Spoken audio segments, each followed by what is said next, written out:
And once again, welcome my dear friends to the game which we all love, as you all know. The game which brings us to history. The game which allows us to play as, for example, Russia. And today, with the help of the mod called the Millennium Dawn, the New World Order, we will play as the Russian Federation in the 2022 scenario. But today is going to be an interesting one because the goal of this playthrough is to topple the United States hegemony over Europe and practically the world as well. The interesting twist in this mod is that we have a very large amount of civilization regiment limit, but what's more importantly that Ukraine has a larger regiment limit and also other states like Germany, for example, United Kingdom, France, Poland, and the one and only United States of America with almost 2,000 regiment limit. And with the alliance called the NATO, with pretty much almost 1 billion members and almost 30 countries, we will try to defeat them. So let's begin. I think the first very important part would be to put our rivals. Let's put Ukraine, make it a bit more historical, and let's put United Kingdom. Then let's focus on military once again, and let's put our points into army morale recovery, and let's bring our army in one big pile. The next thing which I would like to do is to build some harbors around the Federation and prepare for war with Ukraine. And there it is, our event, the Russo-Ukrainian War. Well, and let's declare the war on Ukrainians, because this is our major and the first step to create the one and only Soviet Union. After we just defeated the Ukrainian army, I think it's best for us to continue occupying the lands, and the reason being is that after we defeat Ukraine completely, and we will do that. So now with the 92 score, what I'm going to do is I'm going to make Ukraine into a puppet state to then incorporate them back into Russia, yes. So my idea is to defeat the Western Alliance, we would firstly need to restore the Soviet Union and go back to 1991 borders where the Soviet Union still exists. But first, let's actually focus on the economy by killing our corruption completely and upgrading our capital city to level 3. Oh, we have a start of the Sudan Civil War. Yeah, the Sudan Civil War. Yeah, and while the time is continuing, let's just continue building. Let's slowly start developing our center next to Moscow by building some granaries and pretty much expanding our economic power base. And the reason I'm gonna focus on the economy is because our civilization aggressive expansion is 76, which is very high. I think what we can do is we can actually invest into aggressive expansion buffs, which would practically allow us to conquer more for less time. Yeah, bit by bit. Yeah, let's just continue building more and more granaries bit by bit. And I feel like it's going to be a slow game to some extent because beating the whole alliance would be difficult. We have now reached the budget surplus of 900, and I'm still continuing to build more and more granaries. And the reason I want to invest everything into the economy now while I wait for the aggressive expansion is because the more capital you invest, the more capital you get, and that capital you can reinvest back into the economy, which allows you to continue investing back into your economy. Thus, it's pretty much a snowball effect. The more you put, the more you get. There's a very interesting proposition. So I basically just got an event which tells us that we could declare war on NATO. If you're brave enough to take down NATO, be my guest. Starting a war will result to China, Taiwan, USA, North Korea, South Korea, Japan. So what this means is that if we press this decision, China, North Korea will declare. So Russia will declare on the United States, China will declare on Taiwan, and the United States, North Korea will declare war on Japan. Iran will declare war on Israel. Turkey will declare on Greece, and let's actually try that. Make the world blow up itself. Okay, I decided to make an army now. So World War III begins, and we are starting mobilization, and we are being nuked in quite multiple occasions here. Let's mobilize our army to the fullest, and we stand no chance. Yep. So Let's actually invest further into the economy, and let's be a bit more selective by going into the resource tab and searching for the highest price here of the commodity, which would be diamonds. And if we have a look on the resource tab, we have diamonds here in this province. So I would assume that I would like to develop this state because it gives us a very substantial amount of, well, potentially could give us a very substantial amount of gold. So let's upgrade this. So we are getting 1.7 gold now, and it says that our civilization is a golden age of science, which is good, I guess, but I don't think it's good enough. So let's build a workshop here, factory, automated factory, and if we can, the trade center and a bank, construction guild, railways, power plants, and solar farms as well.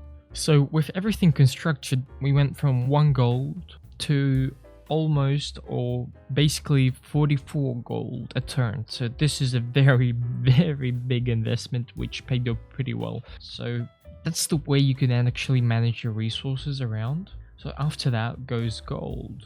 And we have quite a lot of gold in our territory, which would make us very rich. So we have gold here, so we put a gold mine and we just fully invest into this province once again.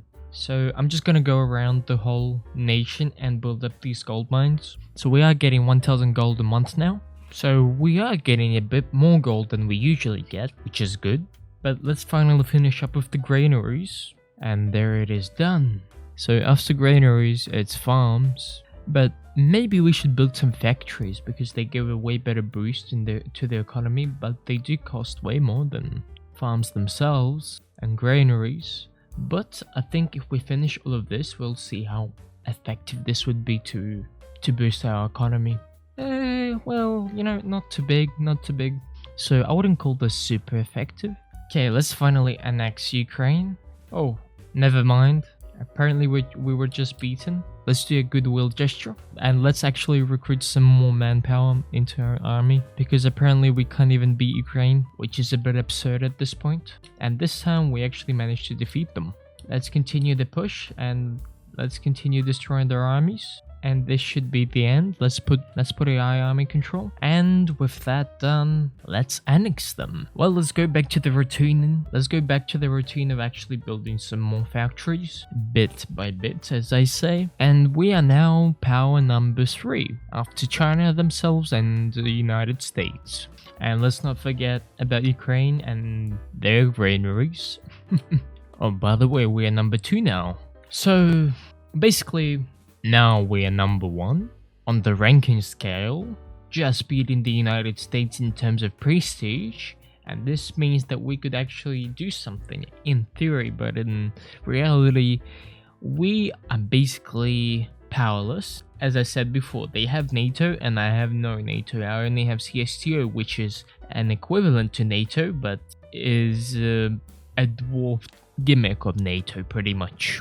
So what I will do is I will just start creating an army equivalent of the size I actually need, which is almost 2 million. I'll try to reach 2 million to be more exact, and then we could actually start thinking of doing some aggressive expansionist moves. Let's actually invest into some legacy points. I'll go for the military to be honest, and we almost did it.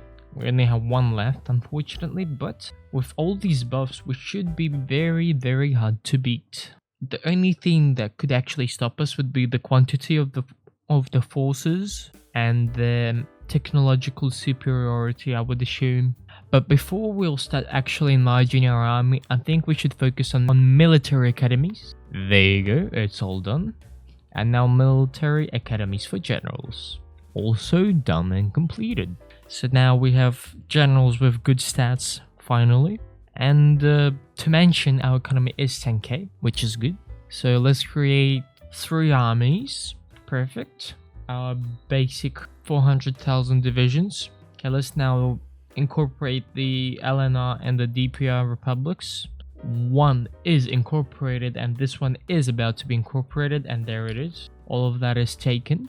Okay, let's build some banks here as well. I'm just basically focusing on this little square, which I'm trying to upgrade as much as possible and focus on the most needed upgrades. So after banks, let's put some construction guild into the square. Okay, let's create some more armies. One is done, and this one as well. So we did reach our army cap, but I think it's time to actually invade Belarus. And we now incorporate them into our lands. And we did fully research the legacies of the economic tree.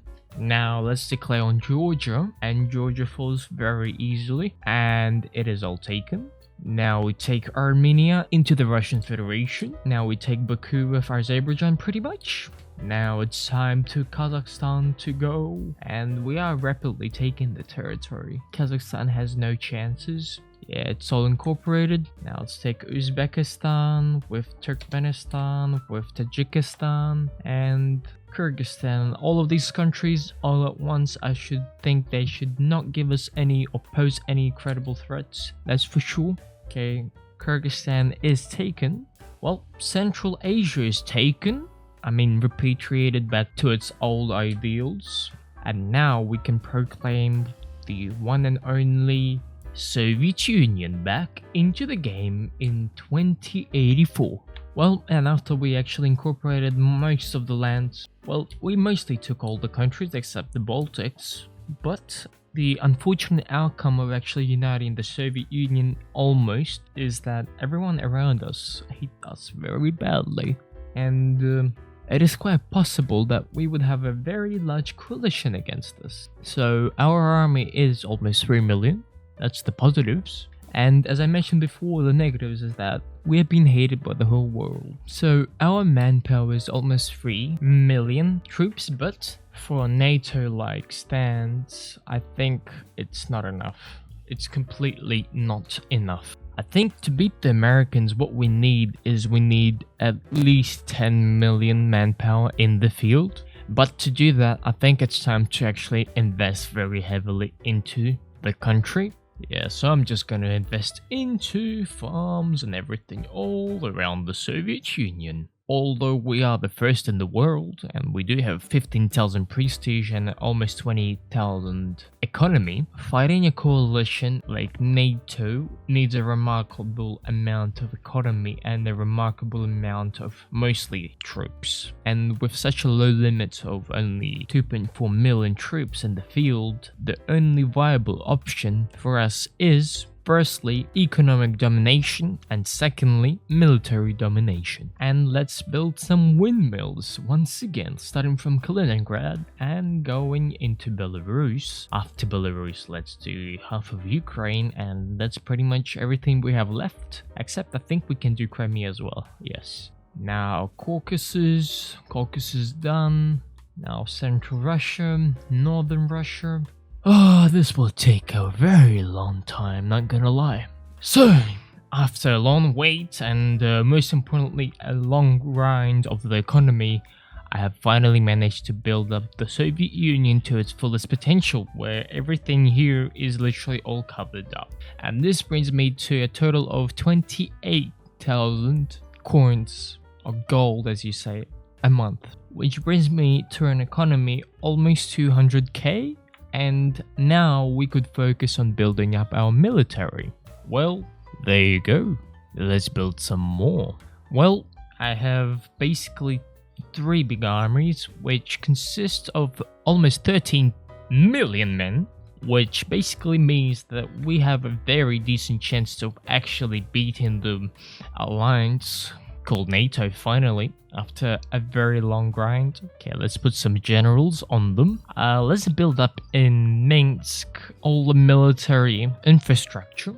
And the reason being is I actually want Minsk to be our stronghold in the sense of actually diverging all of the NATO's assets, or pretty much manpower, into this province. And with the defense being in this province way greater than in other provinces, this should stack our bonuses, which in turns mean that we would be way more effective in killing them.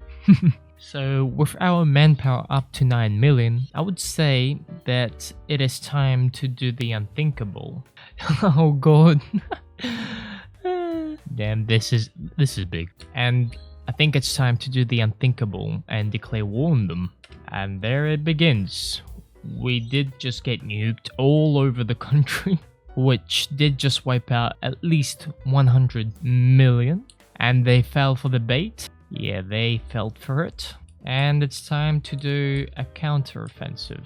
And it seems like we are not losing, but we are losing. No, we are still losing, unfortunately. And the battles are being quite substantial. And we are losing manpower in big quantities, although it seems like we have the opportunity to win. It seems like we are driving the forces out of the country and slowly regaining the ability. The war score is going down from 80 to 55, well, negative 55 from my perspective. And our army had shrunk to 4.4 million, unfortunately. And at the moment, the total casualties is 16.1 million. And it seems like we did drive the enemy forces out of our country. It was a very difficult situation. We are having a deficit of manpower, but we are slowly recapturing our land back. And we're about to go into positives, and congratulations, we are in the positives at the moment, which is spectacular. I consider this de facto victory, and our manpower in the field is slowly growing, recovering, I would say, and we finally reached the desired victory over the alliance of NATO.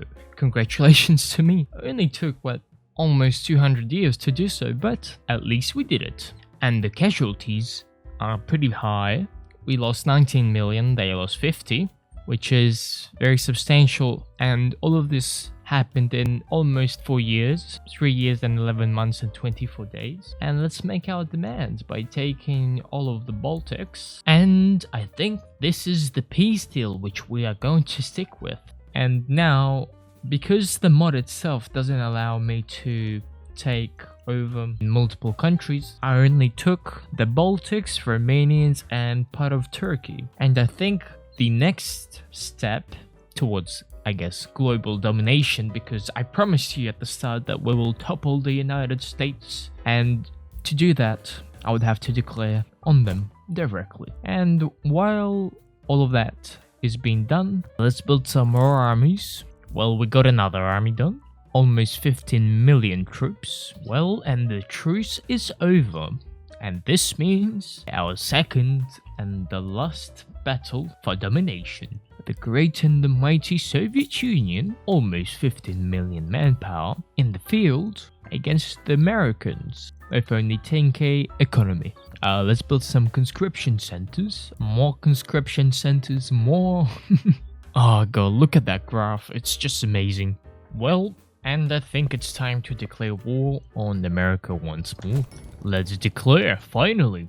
Okay, we've been nuked once again. And 14 million against 2, 3, 4, 6, 7, 8, 10. Whoa. That is a lot.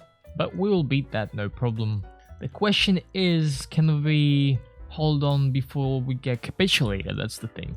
And we win. That's a very long line, not gonna lie.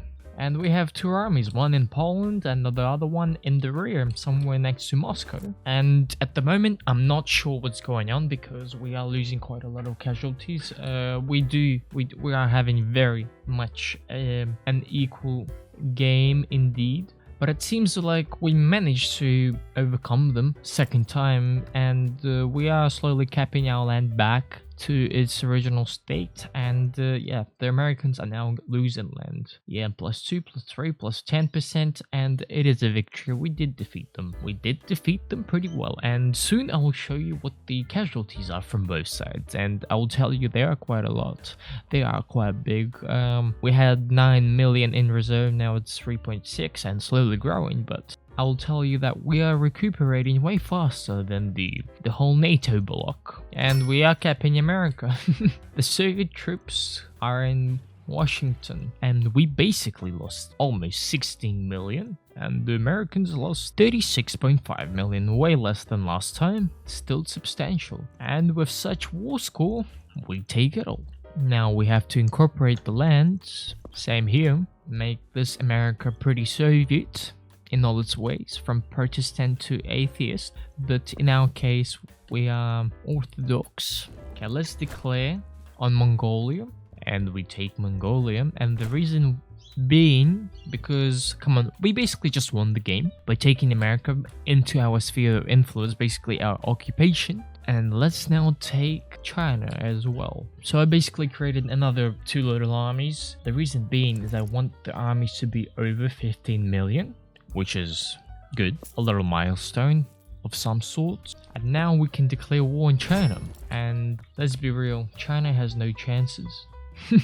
0 chances at all. And we win. We lost only 500,000. The Chinese lost 2. And it's a subjugation. Well, I guess with the fall of the Americans and the fall of the Chinese, there's basically no other threats. Possibly France, United Kingdom and Germany, but altogether they pose no threat to me at all. If the Chinese were easily beaten, those 3 stand no chance at all. Unfortunately, the mod doesn't allow me to take more than 1 country, and if you're asking how I managed to take the Baltics, I had to uninstall the mod and go back to the peace treaty to take them, and then install the mod back again. And honestly, I don't want to do that. So, now, firstly, what I want you to do, who subscribed, please like the video, write me a comment. I would really like to hear your thoughts about what other nations I should play. And yes, I will make a video about Armenia. I will make them once I get the time. We are number 1, 226,000 economy, not too bad. A prestige of over 100,000 and a population of 1.8 billion. Thank you for watching the video. And guys, if you haven't watched any of my Hoifu videos, they are in the description. And come on guys, come on, watch some Hoifu. It's pretty much the same content, it's just Hoifu. And come on, I want to go into Hoifu. You can't just let me stay here in Age of History 3. It's a good game, but I want to play some Hoifu. Please watch them. And have a good day.